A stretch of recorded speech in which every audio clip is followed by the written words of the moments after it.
Vegans have the lowest BMI of all diets. So comparing omnivores, carnivores, vegetarians, pesco-vegetarians, ovo-vegetarians and vegans, they found out only vegans have a healthy BMI. The rest have a BMI above 25. Yeah, just by simply going vegan, you will lose the majority of your weight. But having a BMI of 24 doesn't mean you are lean. Right now, I have a BMI below 21. You want those results, and you will have those results by adopting this diet, but you might have tried in the past and you didn't succeed. You are maybe right now an ex-vegan, an ex-plant-based eater. I'm here to help you because everybody can sustain this lifestyle, everybody. But there are some mistakes, some traps people make because they have this wrong mindset of fearing carbs, fearing calories, fearing big portions. And of those mistakes, I'm going to speak in this video, and I'm going to help you adopt a correct, sustainable, whole food, plant-based, high-carb, low-fat, vegan diet to reap the benefits without entering in calorie deficit. It's just eating in abundance of these foods. It's simple. Okay, first, I am Janina Vlad. Welcome to my channel. I'm the founder of leanoncarbs.com, and I help people adopt a sustainable whole food, high-carb, low-fat, plant-based vegan diet to become leaner and to maintain this low BMI for the rest of their lives. It's for the first time in my life when I don't yo-yo. I don't gain fat after eating a diet to lose weight. I maintained my diet, the same diet that helped me lose over 45 pounds is the same that I'm currently eating. Of course, now I eat less calories than I was eating back then. Yes, I was eating more calories when I was overweight. Of course, I had more kilos of body weight to feed.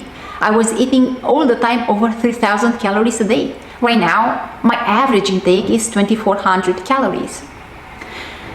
And this, you can do it. It's easy and sustainable, but you have to avoid some traps.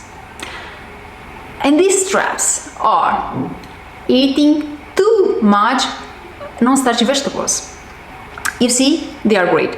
They are great and they help us lose weight, but they have too much water and too much fiber and too less carbohydrates, and they don't have enough calories.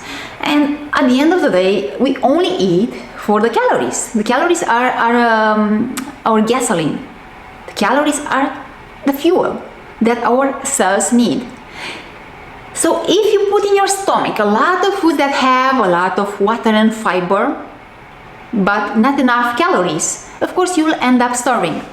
You will end up not fulfilling the purpose of that meal, which is bringing calories. And this is a mindset you must shift, because the majority of our modern world fear calories. That's why they promote eating in deficit. They say if you eat enough calories to sustain your body function, you cannot lose weight. But it's not like that. No. The problem with obesity in our society is people have an excess of calories because they eat a diet very high in fat and low in fiber and water. They eat a very high in calorie density diet. When you remove all this excess of calories, you don't need to go in a deficit. You just have to eat until satiety, these foods that are very high in fiber and water, but also in carbohydrates. Also in glucose and in starches, because glucose is our ideal source of fuel for our cells. Look it up. Not fats and not proteins, glucose. And when you fail to give enough glucose to your body, what happens next? You will crave, and you will have the glucose anyway, but in a form of refined refined carbs, refined grains in the form of sugar and flour, and refined fats in the form of oil and animal products, and refined animal fats, lard and ghee and butter. So that's that. This is the first trap people fall in. They don't eat enough calories by avoiding calories, avoiding carbohydrates. That is the second trap, the fear of carbohydrates. Yes, they say, I understand these foods are great and help us achieve our weight loss goals and our health goals, but bananas make you fat. We know. That's a lie. That is a lie. For the past 12 years, yes, 12 years, I eat around 2 pounds of bananas a day. And look, I lost weight.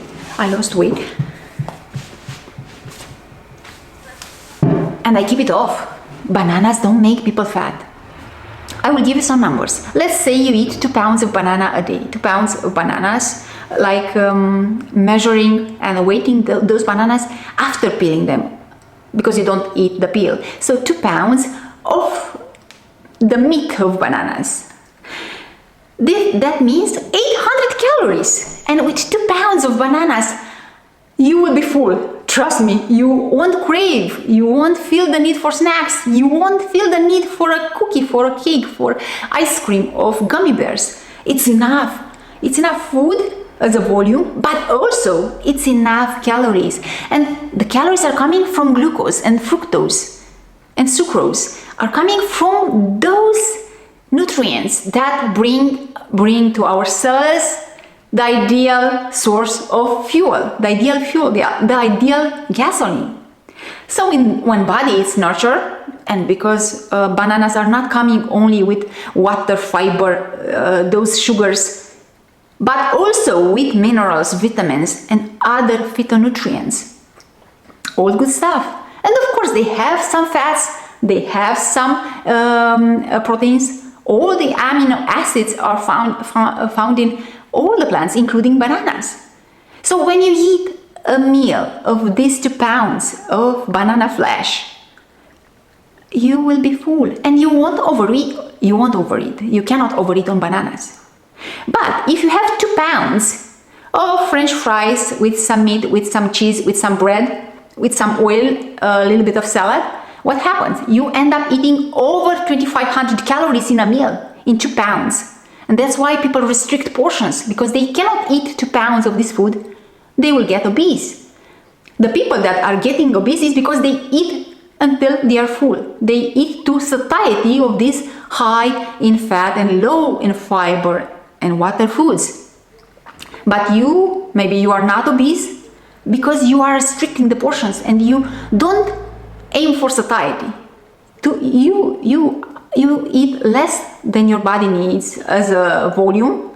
You don't stretch all the receptors for volume in the stomach, and that's why you need after a meal something sweet. You need a coffee. And that is the problem with that food. You have to restrict that in order to not put on weight. But with this food, with these fruits and vegetables and starchy vegetables, whole grains, and all the beans, all the legumes, you will never have to restrict portions, because like I said in example with bananas, you don't go in an excess of calories. You won't have the excess of calories. So make friends with bananas, make friends with sugars, with natural sugars. And that was the second mistake people make when they are trying to adopt a plant-based diet. And the third one is they eat too much fats.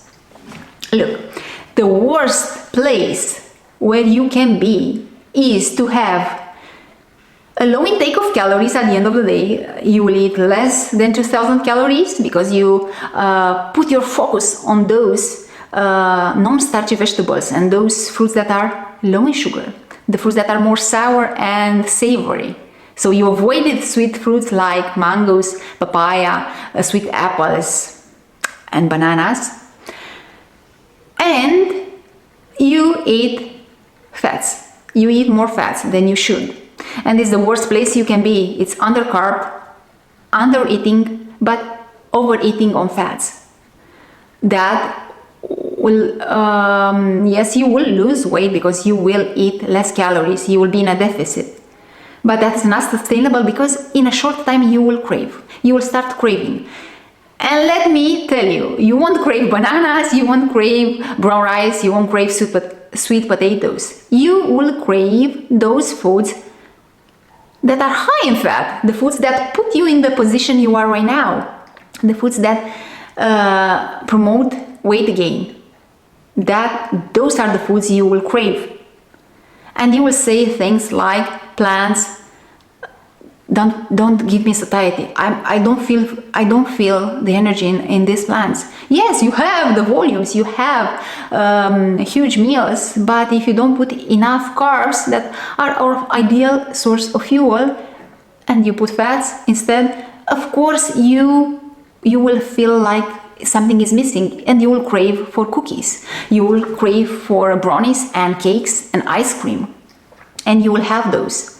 At the beginning you will stay vegan, but in a while you will crave more of the old foods you knew that have calories. You will crave eggs and cheese and bacon and pizza, and you will go ex-vegan. That's why, because you avoided carbohydrates and you focused on non-starchy vegetables and on fats. So please let me know, are you one of those ex-vegans?